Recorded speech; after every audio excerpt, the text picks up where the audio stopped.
I spoke to the legendary singer PP Arnold yesterday, who is not only inspiring but also an absolute sweetheart. We spoke about her journey into the music scene, as well as her work with Steve Marriott, Ike and Tina Turner, and why she will never give up singing. I know that you came from a musical family. You told me before that you used to sing gospel together and used to do harmonies together and sing in your living room. I'd love to hear a bit more about that, about where you started. Yeah, I was born into a gospel family, a family of gospel singers, and my parents are from East Texas, Tyler, Texas, and Henderson, Texas, and they moved to Los Angeles in the mid-'40s to escape the whole racism, Jim Crow atmosphere of being in the South. And so when they came, the family, my grandmother first came with her sister, and they formed a church, the Full Gospel Baptist Church. And the church started in my Aunt Catherine's living room. So we used to go to my Aunt Catherine's house every Sunday morning to have service. And during those times in the Black community, a lot of Black families were like sort of migrating from the South. Some were going north and some were going west and, you know, just to get away. And so there were lots of like preachers, that traveling ministers that you could get to come in and preach wherever your service was. So we would have service at Aunt Catherine's house, and we would sing. And so everybody just sort of like sang, you know, like you just had these harmonies. Everybody opened up their mouth and all these different harmonies would come out. And, you know, my uncle Jesse, he was a deacon and he would lead it off. It was like the African call and answer style, and singing these beautiful hymns. Like one, he would say like, I love the Lord, he heard my cry and pitied every moan. And then everybody would come in, a whole chorus of, I love the Lord, he heard my cry. And then he would go on and pitied every moan. Yeah. So it was like that. So everybody just sang congregational singing. And so, you know, everybody in my house, in my family sang. So we used to sing all the time in church. The radio was always on in our house, and we would sing all the church songs and all the pop songs as well. We were all on Sundays after we sort of like, actually there was a church, and across the street from the church was a hamburger stand that had a jukebox.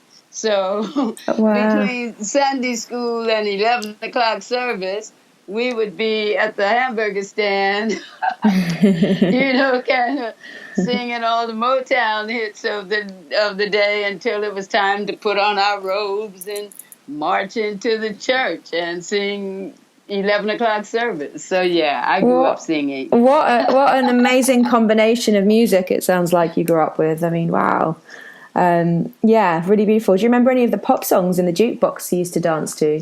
Well, yeah, it was like all the Motown stuff was out, you know, My Guy and, you know, all the Temptations and Smokey Robinson and, you know, all the Motown sounds, Four Tops, you know, all my that favorite stuff, all my favorite music. Absolutely. You know, and, you know, gospel is the root of everything. You know, it's the root of everything. The gospel, the blues, all the blues comes from the whole gospel root. So everything is gospel, really, to me. People say that about Aretha. Everything Aretha sings is gospel. And that's true because, you know, that soul, that soul music, that sound, everybody came out of the church, because that was the community. You know, our community was it was like that because of America. And and that's where, through all the migration of those times during the 40s and the 50s, and then, you know, what happened in the 60s, all the civil rights revolution, everything, when you look back on all that stuff, everything was organized from the church. Mm-hmm. Yeah. Wow. What an amazing journey you've had through music already. And we haven't even got to some of the other stuff that you've done and been through. So you also went on to tour as an Ikeette with Tina and Ike. And I'm sure you had an amazing time on the road with those guys. Tell me a bit about what it was like. Well, it was, you know, musically, it was just the bomb. You know, the Ike and Tina Turner review was like, you know, Ike Turner was a great musician and band leader, even though, you know, their domestic life was not so cool. And we all, you know, when you're on the road like that, and in those days, I had come out, I never planned on being in the music industry. You know, a day in the life changed my life. And, you know, I said a prayer, and an hour later, you know, I found myself in Ike and Tina Turner's living room singing, dancing in the streets to help my girlfriends out, you know. And Tina goes, "Right, girls, you got the gig." And I go like, "Oh, no, not me, not me. I only came to help my friends. I'm in big trouble. I shouldn't even be here." I lied and told my husband. And, you know, everybody was so surprised because I was so young. Your husband, you know. Yeah. How old were you? I was 17. 17, wow. I was 17. I had 2 kids. I sure did. And so... you must have been incredibly nervous standing in Tina's living room singing to them. Well, I was. I really was. But, you know, that's what I do. I sing. So... And my girlfriends, you know, they really needed me to help them. And we, you know, dancing in the streets, I you know, knew all the music, knew all the moves, you know. We were like we were like the personification of our youth, you know, so. Well, of course, because the Ikeettes were obviously also dancers as well. So you must have... been able to pull a few shapes, PP? Yeah, you must have been able to, pull a few moves. You've seen some of those videos. Oh, yeah, I love them. They're incredible. You know, from that time. Absolutely. All the big TNT shows and all of that. I started out as an Ikeette. I was like we were like more like the teenage Ikeettes, you know, because the girls before us, they were like more grown up, more womanly and everything. And Maxine, Gloria, and I, we were all like kind of teenagers. So this is before like all the sexy girls and all of that. We were like, you know, we wore the go-go boots and everything. We were part of that era. I love that look. Sort of like the whole later, you know, in the say like 1968, after 67, because I went to England. No, 67. I went to England in 66 with Ike and Tina. So after that time, that's when they really got sexy. You know? Yeah. You know, So you came to, after you did the Ikeettes, you came to the UK and started your solo career. And how did the scene differ in the UK to the US? Because I know it was very different, and a lot of American singers came over to the UK at that time for the scene over here. So yeah, I'd love to hear a bit about how it was different for you. Well, it was totally different, you know, because, you know, everything was like, London was like the hub of the whole kind of revolution that was taking place there. So London, I know a lot of musicians came from Liverpool and Manchester and everything, but it was like a whole London scene. And for us to come to London, to come to England and realized that everybody were like big fans of the music that we did. It was just great. It was just more freedom. We were kind of locked down. That was like the time of the civil rights. The whole civil rights movement was going on, and we were like touring the South and the whole thing, we weren't allowed to like stay in, like the big chain hotels or anything. We stayed in Holiday Inns or when we got to Soulville, we stayed in, the black owned motel situations. So it was like,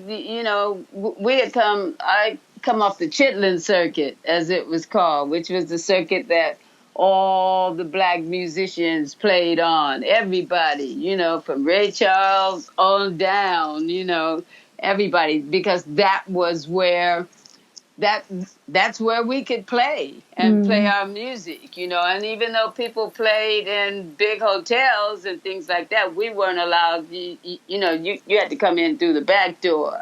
Oh, you weren't allowed to. It was like serious racism. Everybody, all these things that are going on, like everybody seems really shocked by it, but I'm always surprised that people don't realize how long this has all been going on.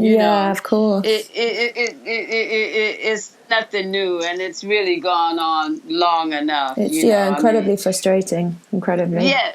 Yeah, it is. 400 years. You know what I mean? And after you built the country, first of all, you were stolen and you were taken there. And it's just really, it's just not on. And enough is really enough. Absolutely. So in the 60s, I was like, for me, because I was born, even though my family are from the South, my sisters, my siblings, and I, we were born in Los Angeles. So I never had a real experience of the South, personal experience. Of course, you hear your family, you hear your mother and father and all your cousins who are coming from the South to move to LA. They all come through our house, and you hear all these stories about all the lynchings and the whole how bad life was down there,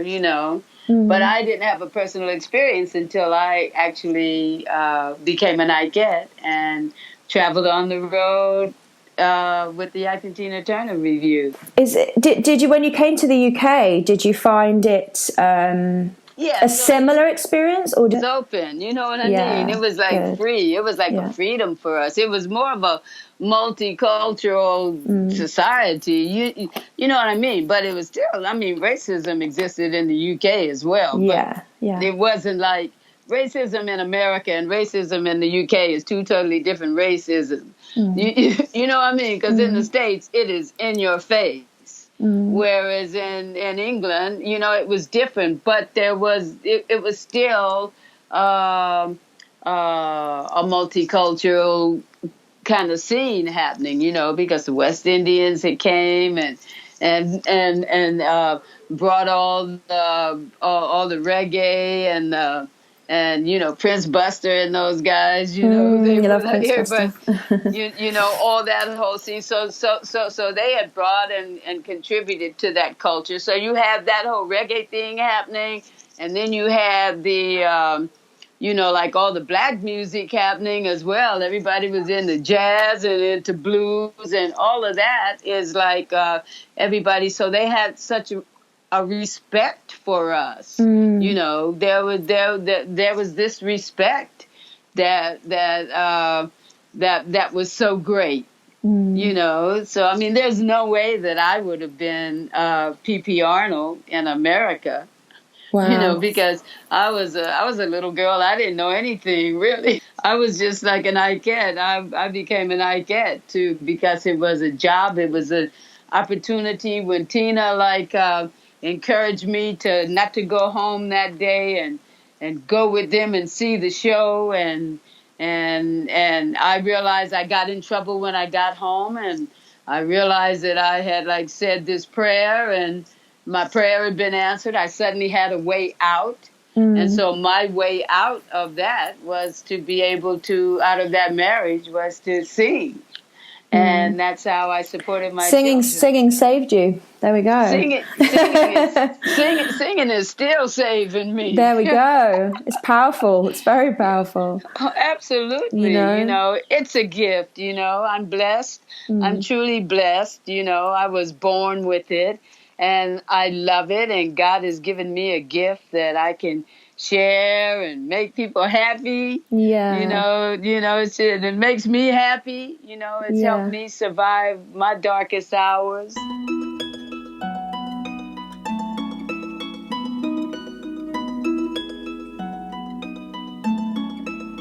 I would have given you all of my heart, but there's someone who's torn it apart, and he's taken almost all that I've got.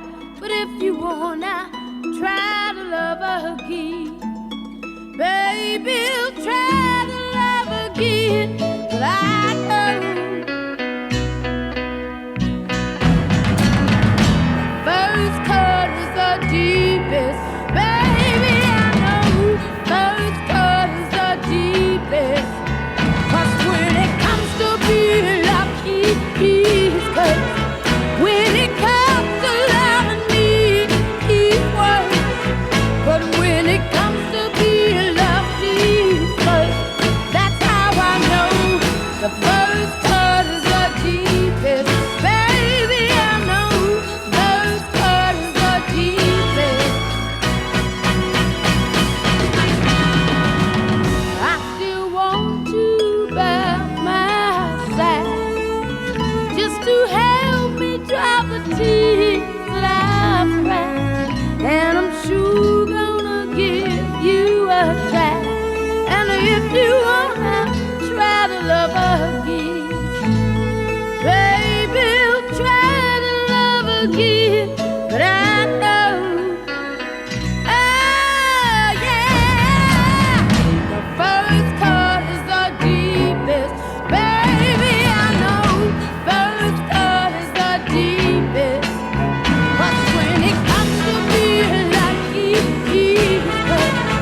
When it comes to lucky, he's worse.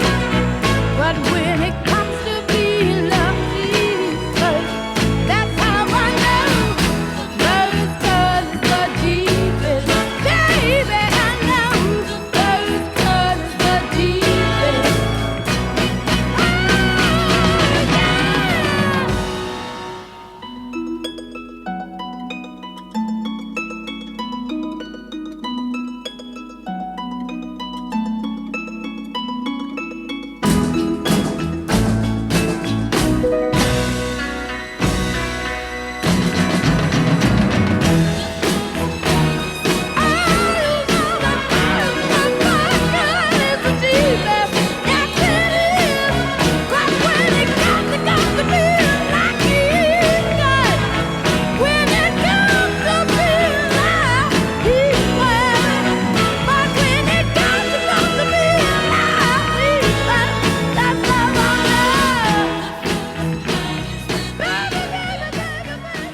I know there's been a lot of people who you've worked with and who have taken them under your wing, you under their wing.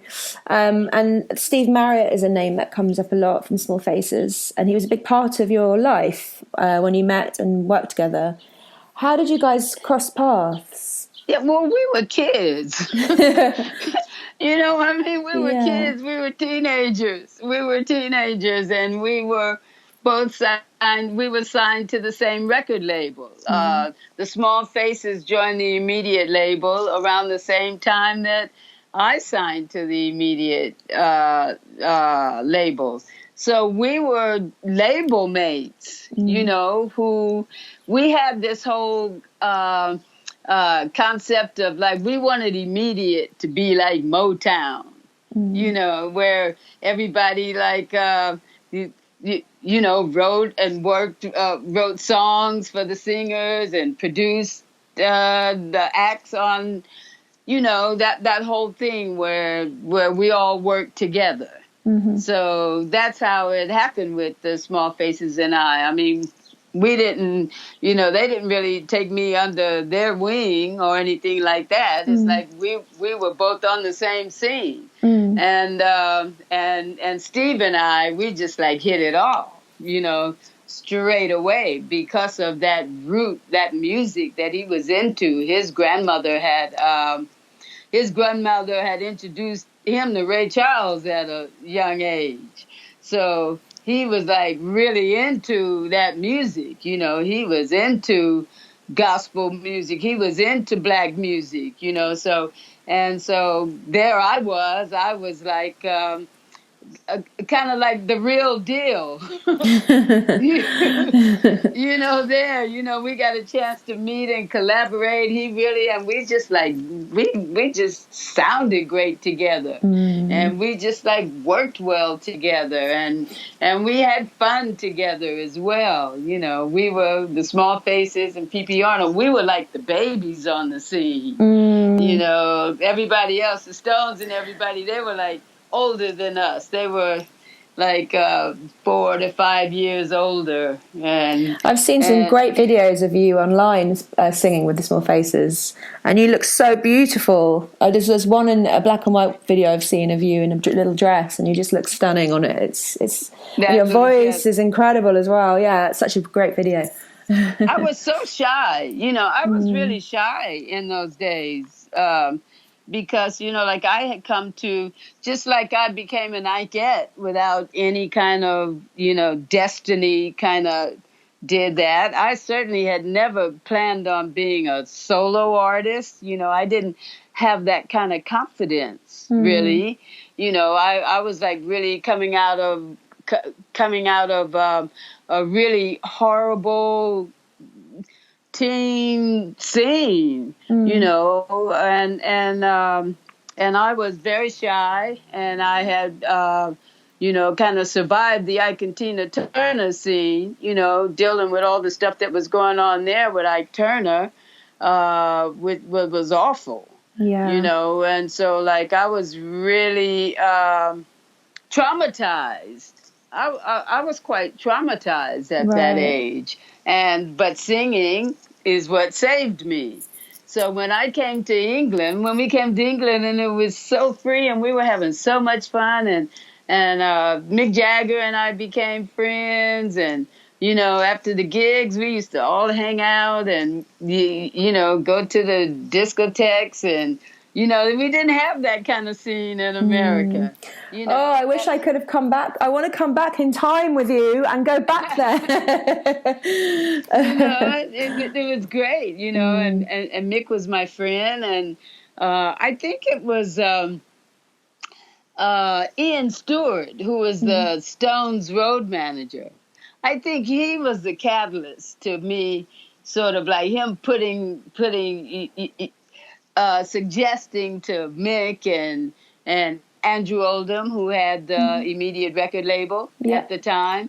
He's the one that, put that bee in their bonnet about, getting me to stay. And because they thought I was great, I was just singing. I was like the lead singer with the Ikeette, because one of the girls couldn't sing at all. She used to get fined. Really, oh, that's funny. She just looked good. If she sang, she got fined. I'm fined? No way. Yeah, she got oh my gosh, that's so funny. You've heard of that whole system? How like if you, I mean, in those days, you had to be on your game. You know what I mean? You could not be singing out of tune, or you couldn't be doing anything like that. You didn't have a gig. There were like so many great singers, out of the church. You know what I mean? Everybody's out of the church, so everybody can sing. I can imagine in the Ikeettes, Ike being pretty hard on everyone. I imagine at that time as well. If anyone stepped wrong, he was like really mad at me when we came to England, because little shy Pat was certainly hanging out with these white boys, right? Oh. I'm hanging out with the Rolling Stones, you know. I've never even, you know, I'm the shy one. I'm the baby. And here I am hanging out with Mick Jagger. So I didn't like that at all. And he used to find me, but he couldn't do anything about it because I wasn't his woman. He didn't control me. And I was having so much fun. And so Mick knew that there was a lot of stuff going on. And so anyway, they asked me, they offered me the opportunity to stay in London and sign to Andrew's label. Call my mother. Call my mother and ask her if she'd keep the kids for a while, you know, to see, you know, we decided, well, I'll stay and see how it goes. I didn't know what was going to happen. I had no idea of how it worked. I had to put all my faith in Andrew Oldham.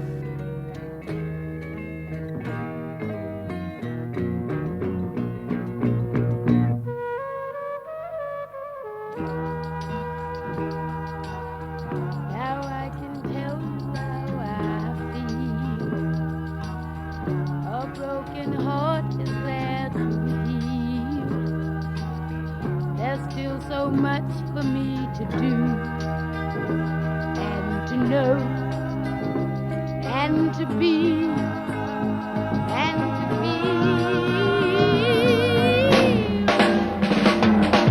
When you think of moving,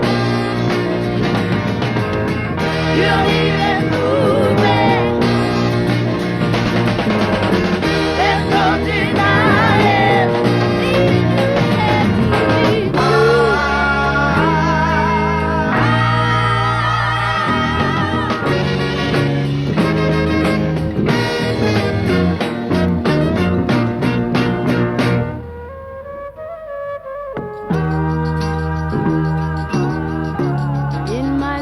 I dreamt for two. My dreams were real, but where were you? Now my dreams have changed. They're rearranged. They're still for two, but not you. So, baby, if you think I'm moving, you don't even move it. There's no denying. You said to be true.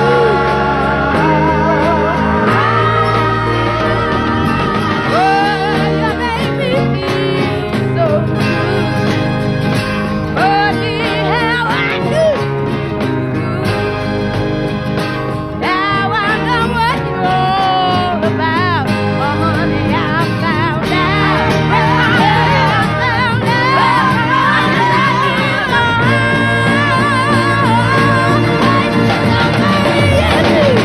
Anything you're moving, like you used to. You don't even move it, like you used to.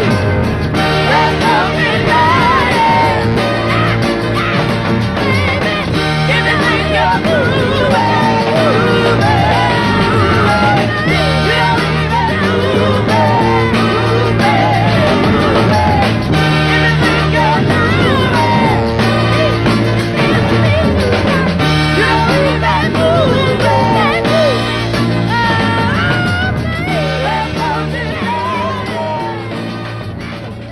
Is there? I know you've got some beautiful songs which I love, and as I said to you last time I spoke to you, I play all the time on my show, my radio show, and in clubs. I'm still holding the PP torch for you around London and around the Europe.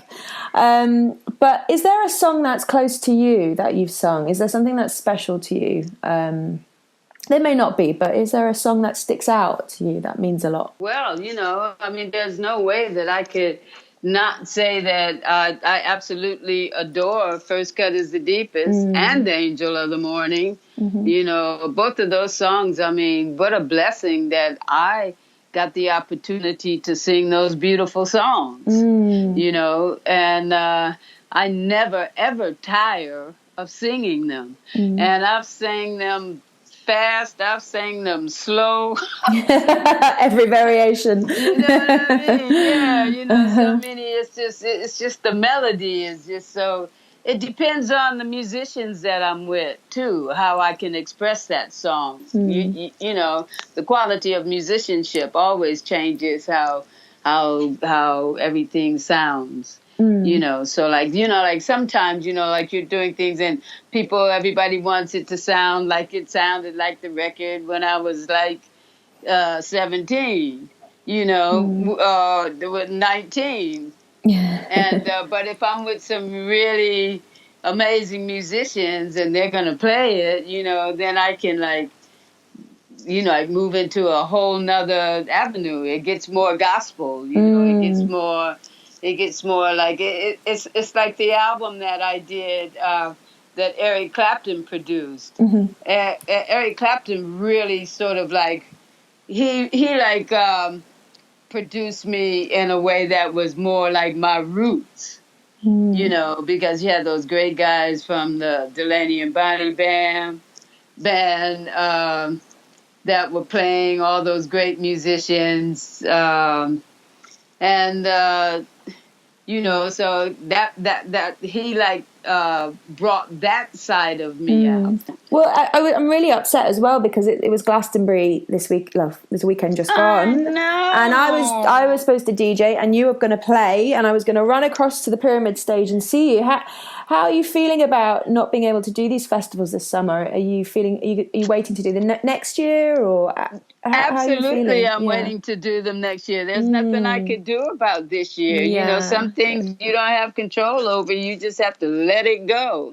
But it was really a drag because, you know, last year, the New Adventures album was opening the door for 2020 for me, you know, and you know, Steve and I, you know, the whole plan was to like release the record last year, and we went out on the road and we toured, and the tour was great, you know, and you know, like I was just ready for 2020, you know, to maybe make some money. Yeah, exactly. Because that's how musicians make money nowadays, is performing. We don't make money from anything else, so we have to get on the road.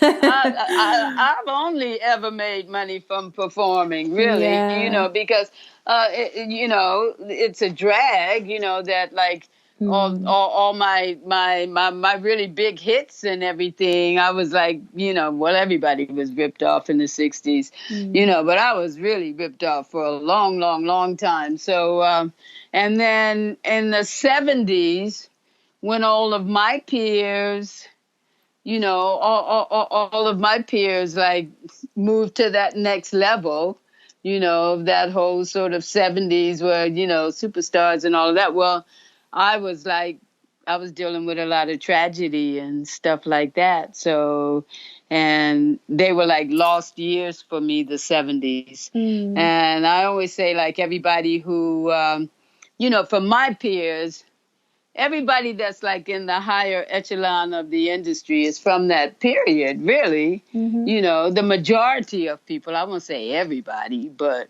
you know, the majority of all the big everything is happened in the 70s, because that's when people got paid. Gosh. People actually got paid in the 70s, you know. Yeah. And why do you think that was in the 60s? What? Because I think it happened to pretty much everyone in the 60s, didn't it? It was the big cats taking over the musicians and making them sign contracts and taking the money. And did it really give you kind of a jaded feel about the music industry after that had happened? Well, it did for a while, you know what I mean? But what can you do? It's like the whole thing. It's like, what do you do? do you just like continue to just cry the blues forever? Exactly. Or do you just try to do something about it, Absolutely. And as far as my career, I'm an independent artist. It's only recently since, I've got Heather now, I'm really loving Heather and I think we're going to do some great things together. Yeah. But I've been an independent artist for the majority since the 70s, really. And I always say it's only by the grace of God, that I've managed to survive, because I'm hard-headed for a start, and I'm never going to give up. Good. Yeah. And I was lucky enough to be able to collaborate. Collaborating is what has saved me and helped me to still be around through all these decades. Do you love being on stage as much as you used to? Do you still have the same adrenaline and the same excitement when you're on stage? Does it still feel natural? Performing. Yeah? Okay, cool. I love performing. I'm just trying to keep these bones moving. Keep these bones moving. I'm dealing with a shoulder injury at the moment from doing shoulder stands. And I just think, oh, Pat, it's just like my yoga teacher is always telling me, Patricia, be careful doing that shoulder stand, But I'm just determined to keep doing that shoulder stand because I used to be able to do it. Yeah. You know what I mean? The shoulder stand and the plow, hey. I know exactly what you mean. Well, I just did a little shoulder stand, one shoulder stand too many recently. And I'm dealing with an injury at the moment, so... but you have to keep going. You can't babysit the injury. So I just keep doing my yoga and I like to walk and I'm hoping to be able to become a better swimmer at some stage. We can go on the beach now. So I haven't been in the sea yet. I know it's all warmed up out there, so I'll probably start going down. Oh, because you're in Spain, aren't you? So it's going to be beautiful where you are, I'm sure. I am right here looking at the sea right now. Is there any advice that you've learned throughout your career in music that you could pass on? Is there anything that has helped you along the way, do you think? Any piece of advice someone's given you? There's just so much, really. Faith has brought me a long way. So when I say keep the faith, I really mean it. Keeping the faith. I basically try to work from the inside out rather than working from the outside in. Because I know that I have to be self-care is really important.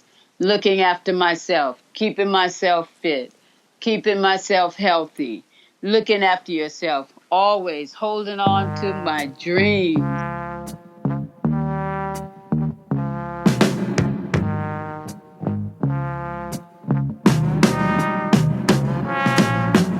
There'll be no strings to bind your hands, not if my love can't bind your heart.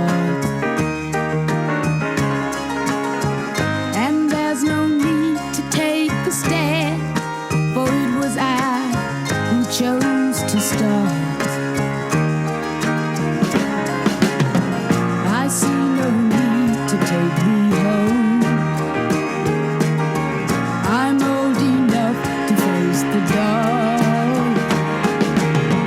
Just call me angel of the morning, angel. Just touch my cheek before you leave me, baby. Just call me angel of the morning, angel. Then slowly turn away from me.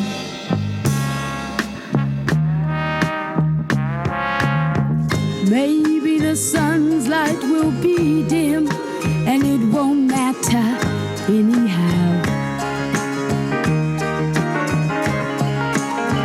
If morning we've sinned, well, it was what I wanted now. And if we're victims of the night, I won't be blinded by the light. Just call me angel of the morning, angel. Just touch my cheek before you leave me, baby. Just call me angel of the morning, angel. Then slowly turn away. I won't beg you to stay with me. Through the tears of the day, of the years, baby, baby, just call me angel of the morning, baby. Just touch my cheek before you leave me, my sweet baby. Just call me angel of the morning. Just touch my cheek before you leave me.